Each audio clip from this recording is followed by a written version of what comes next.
Para sa araw na ito, Senator Laila De Lima nakulong na. Misteryong nababalot sa University Chapel. Alamin at eksklusibong makakapanayam natin ang Presidente at Vice-Presidente ng Trinitian Film Society. Dito lamang sa Balitang Bayan!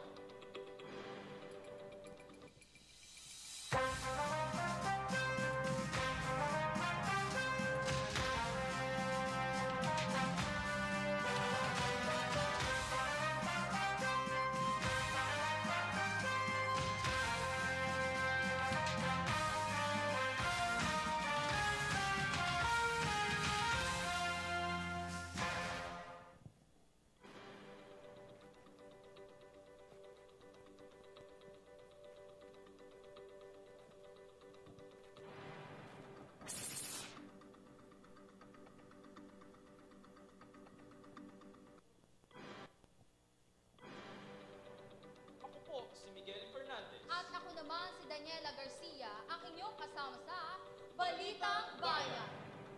Kasalukuyang ipinagdiriwang ngayon ang ika-31 taong anibersaryo ng EDSA People Power Revolution na may temang A Day of Reflection Celebrating People Power. Idinaos sa loob ng Camp Aguinaldo kahapon, Pebrero 24 ang anibersaryong ito sa plano ng Malacanang. Pinangunahan ni Executive Secretary Salvador Medaldea na siyang chairperson ng People Power ang pagdiriwang na iyon, na siya naging guest speaker noon dahil ayon sa opisyal na programa ng Malacanang ay hindi makakadalo si Pangulong Rodrigo Duterte. Karaniwang ipinagdiriwang ang EDSA People Power tuwing ika-22 hanggang ika-25 ng Pebrero.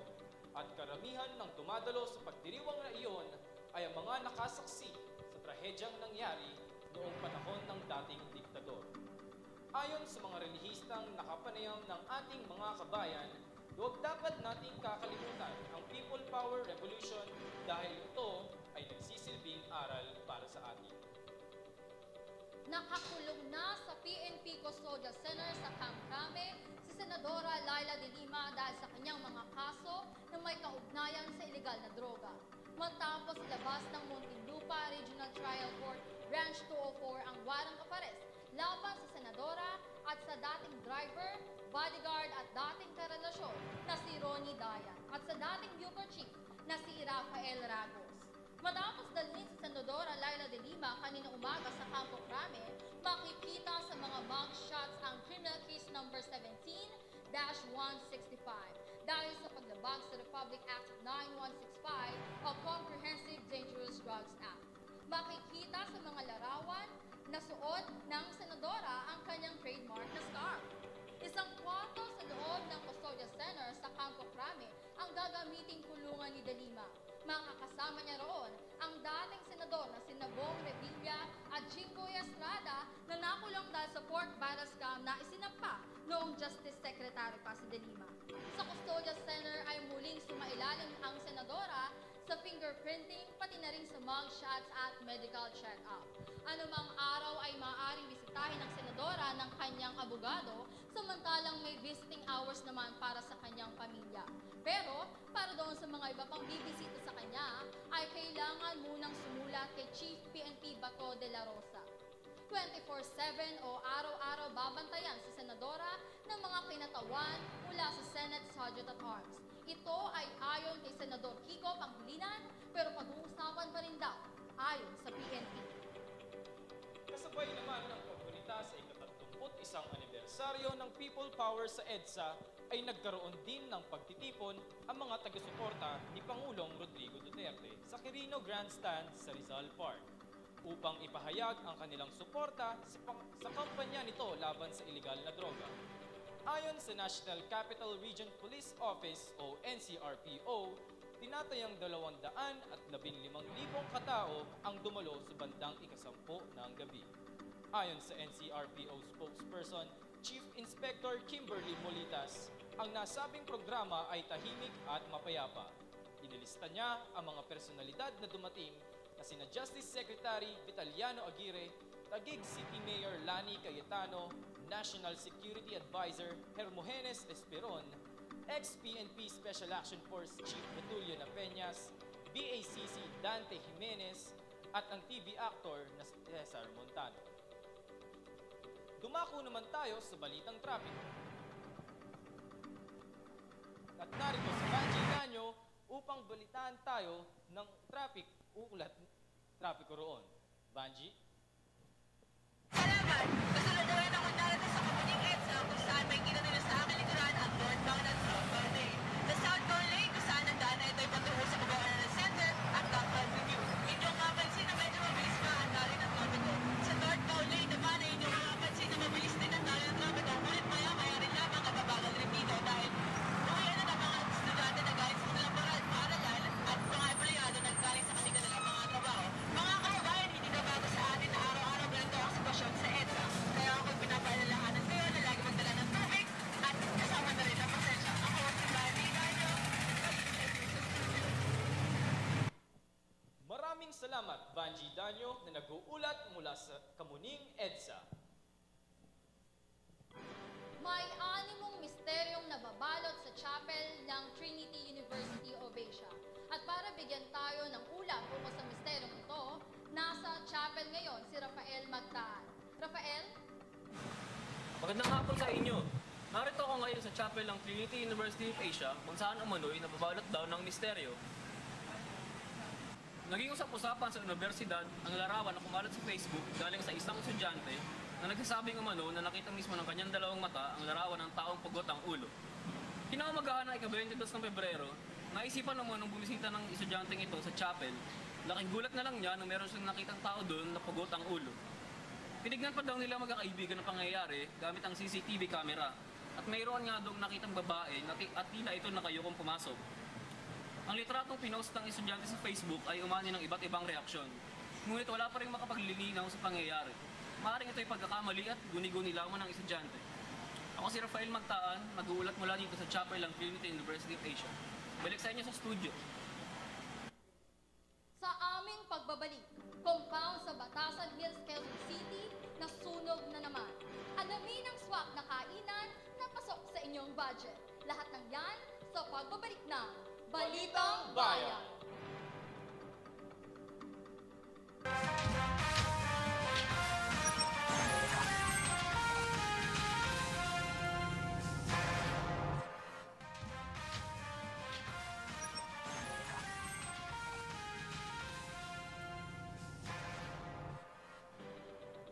Muli na naman pong nasunog ang isang compound sa Batasan Hills sa Quezon City. At para bigyan tayo ng ulat sa nangyaring sunog, narito si Grace Maldonado. Yes, kabayan! Narito nga ako sa Batasan Hills, Quezon City, kung saan isang compound ang nasunog at 5 bahay ang natupok. Umabot ang sunog hanggang sa ikalawang alarma, ngunit naupula ito agad makalipas ang 1 oras. 6 na pamilya ang naapektuhan at itinatayang aabot sa 50,000 piso ang nasira. Kasalukuyang dinala ang isang pinatilong sugatan sa isang ospital sa Maynila. Ayon sa mga kapitbahay ng mga nasunugan, posibleng nagmula raw ang sunog sa isang bahay kung saan walang kuryente. Kandila at gasera lang daw ang gamit ng mga residente doon. Muli, ito si Grace Maldonado mula sa Quezon City, nag-uulat. Maraming salamat, Grace Maldonado. Mukhang may ihanda sa ating balita sa EDSA sa Aurora Boulevard. Alamin natin kung anong mayroon doon kasama si Alicia Estacio. Alicia? Tama! Diyan, nakagutom na ang mga balita natin ngayon. Kaya narito ako ngayon sa Adventure Food Park sa Aurora Boulevard kung saan ay patok at kinagigiliwan ng mga kabataan ngayon. Maraming pagpipili ang pagkain dito pero isa sa mga inaabang nila ay ang nalalapit na pagbubukas ng isang breakfast buffet dito sa Adventure Food Park. Ang breakfast buffet na ito ay magbubukas na sa ika-6 ng Marso mula alas 6 hanggang alas 10 ng umaga. Tapok sa breakfast buffet na ito ang French toast, waffles, fried rice, longganisa, nilagang itlog, tosino at marami pang iba. Lahat ng ito ay nagkakalaga lamang ng 99 na piso. Kanina ay nakapanayam kong isang manggagawa sa naturang food park na si Ann. At ayon sa kanya, matagal nilang pinaghandaan ito at laking tuwa nila na naging malaki ang impact nitong nalalapit na pagbubukas ng kanilang breakfast buffet sa social media. Dahil sa kasikatan nito sa social media, nagpasya sila na i-extend ang breakfast buffet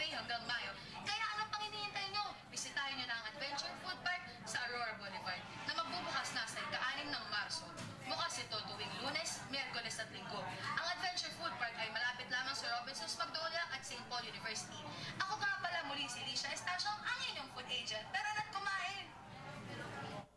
Sa aming pagbabalik, ating makakapanayam ang Presidente at Vice-Presidente ng Film Society ng Trinity University of Asia. Eksklusibo dito sa Balitang Bayan!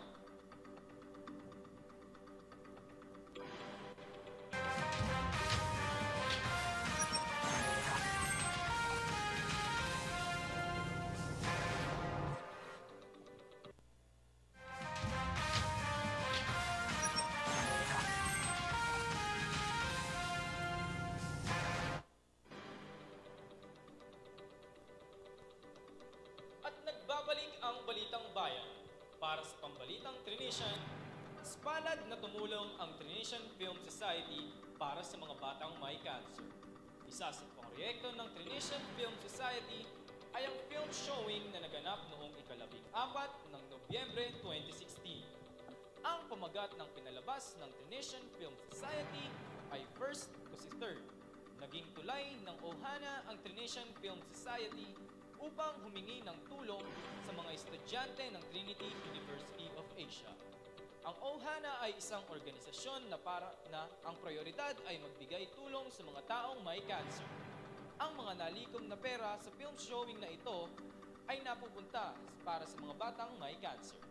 Dumako naman tayo kay Daniela kung saan kasama niya ang Presidente at Vice-Presidente ng Trinitian Film Society. Walang iba kundi si Maria Grant at si Matthew Escocia. Magandang hapon. Tunay nga at makakasama natin ang Presidente at Vice-Presidente ng Trinitian Film Society. Walang iba kundi sina Maria Grant at Matthew Escocia. Magandang hapon sa inyong dalawa. Magandang hapon. At hindi na nga ako magpapatumpik-tumpik pa. Marami ang nagtatanong, ano nga ba ang espesyal sa Trinitian Film Society? Napaka-espesyal para sa amin ng Trinitian Film Society dahil ito ang pinakauna at ito ang natatanging film society sa buong Universidad ng Trinity University of Asia. Ano ang kwento o paano nabuo ang organisasyon na ito? Yung organization na to is na-built ni Maria Grant. Siya talaga yung nag-found nito. Basically, ni-recruit kami na lahat. May interest sa film, may passion doon. And doon na nag-grow yung organization namin. Same passion lahat ng members namin sa film. And ayun, since may parang collective na same interest, ayun, doon na nag-form siya. Eksklusibo lamang ba ito sa mga estudyante ng Mass Communication? Ang Trinitian Film Society, ito, ang goal namin ay magkaroon ng iba. Alam namin na ang iba't ibang kolehiyo ay may interest din sa paggawa ng pelikula at panonood ng sine. So, binuksan namin to sa lahat ng estudyante sa buong universidad, mapa-nursing man, mapa-BA, mapa-masscom. Pero alam namin na maraming interesado mula sa aming home college na Mass Communication o College of Arts and Sciences. Mabalik lamang tayo dun sa kung paano nabuo. Ano yung naramdaman mo kasi di ba, ikaw yung founder, ikaw yung nagsimula, hindi ka ba natakot o ano yung mga struggles bago nabuo ang Trinitian Film Society? Salamat sa tanong na yan kasi gusto ko din mapag-usapan yung mga ganong bagay na alam ko yung mga maliliit na organization, hindi agad-agad ito nag-take off sa maliliit na universidad, relatively maliit na universidad katulad ng atin. Maraming nagkaroon ng pagsubok dahil nasa universidad tayo na pribado. Maraming mga kailangan ayusin, na kailangan aprobahan ng iba't ibang maraming tao mula sa iba't ibang maraming sektor. Siguro primarily yung pinaka naging challenge para sa amin is yung re-recruit sa mga estudyante kasi bago lang sa kanila, para sa kanila ang konsepto ng film organization, kaya kailangan namin bigyan ng mas klarong explanation kung ano nga ba ang ginagawa namin sa Trinitian Film Society. Ano nga ba ang natatangi na pwedeng maibigay na sa'yo as a student or as a person that is interested in film. And as a person na kung sino man siguro yung may plano pa na magtayo din ng kanyang organisasyon na naiisip niya na parang kailangan to sa universidad, siguradong mai-inspire sa nasabi ninyo na huwag matakot, di ba? Sa ngayon, Maria, ano-ano na ang mga nakamit ng organisasyon na ito sa maikling panahon pa lamang? Thank you for asking that. Thank you for that wonderful question. Siguro ibibigay ko yung mga iba-iba naming nagawa. Siguro si Matthew din magbibigay ng mga proyekto namin sa future, no? Ang pinakauna namin sigurong project na naigawa sa Trinitian Film Society ay ang makipag-partner sa Pandayan Lino Broca. Ang Pandayan Lino Broca ay isang non-profit organization that aims to bring films in the streets ngayon sa mga hindi masyadong afford ang magpunta sa sinehan. So dinadala nila ang mga pelikula sa kalye, dinadala nila ang mga pelikula sa bundok, at pinapanood nila to sa mga batang marginalized. Dinala din namin sila dito sa university natin para mapanood ng mga estudyante, mapanood ng lahat ng student body natin, free of admission, ang biography ni National Artist for Film Lino Broca, and also nagkaroon tayo ng screenwriting workshop or seminar. Yung sa Ohana Manila Ohana naman. Manila. Yung Ohana Manila is our partner organization. Yung event namin is yung Let Her Grow. Yung ginawa namin ito is nag-screen kami ng film. Nakiusap yung Ohana Manila sa film director ng First Kasi Third. It is used para mag-gain yung attraction ng audience. Yung proceeds ng event, which through ticket sales, ginamit for donations para sa cancer children na nasa hospital. Ayun, and walang masyadong fun, ganun. And ayun, maraming tulong yung nabigay ng event namin para sa mga bata may cancer. Ayun. Etong First Kasi Third, maibahagi ko lang sa inyo, ay isang napaka-successful na proyekto ng Trinitian Film Society dahil ako, personally, ay nasaksihan ko ang proyektong iyon. At since nandito na rin tayo at pinag-uusapan natin ng mga films, maaari nyo bang i-share kung konti lang naman, kung ano ang kwentong First Kasi Third? First Kasi Third. Siguro yung mabilis na buod niya, no, is istorya to ng isang senior citizen. Siguro mag-asawa sila at hindi na sila masyadong gaanon ka-sweet, hindi katulad ng kanilang kabataan. So, ngayon, itong si senior citizen na asawa, malapit na siya mag-retire sa kanyang government work. So, ngayon, may dumating na tao sa buhay niya muli, dumating muli ang kanyang first love na ang pangalan ay Third. Ngayon, nagkakaroon sila ng rekindling of their first love or yung kanilang friendship noon na nababalikan nila. So, ngayon, ang conflict nga is masaya siya kay Third pero may asawa siya, no? So, ano pong saan natin ililimit yung sarili natin, kung magpupursige ba tayo doon sa naiwan nating pag-ibig, o kung ano yung ngayon na ano na yung na-build mo na relationship sa tao. Maganda ito kasi feel-good movie siya. Hindi siya nalilimitahan para sa bata, matanda, kahit sino pwedeng manood. Marami din tayong mga professors and mga staffs na nanood dito. So, yun ang buod niya. Nakakakilig na kwento na pelikula, pero wala nang mas kikilig pa kung etong mga pelikula na ito ay pinapalabas dahil merong nakapaloob na magandang layunin, kundi yung makatulong nga sa Ohana. So, eto nga, maraming salamat at napaunlakan ninyo ang aming imbitasyon. Maraming salamat sa pag-share ninyo ng knowledge and inspiration about Trinitian Film Society. Muli, Maria Grant at Matthew Escocia ng Trinitian Film Society. At dyan po nagtatapos ang balitaan sa hapong ito. Ito ang Balitang Tunay. maaasahan at walang inuurungan pagdating sa pagbabalita. Ito ang Balitang Bayan.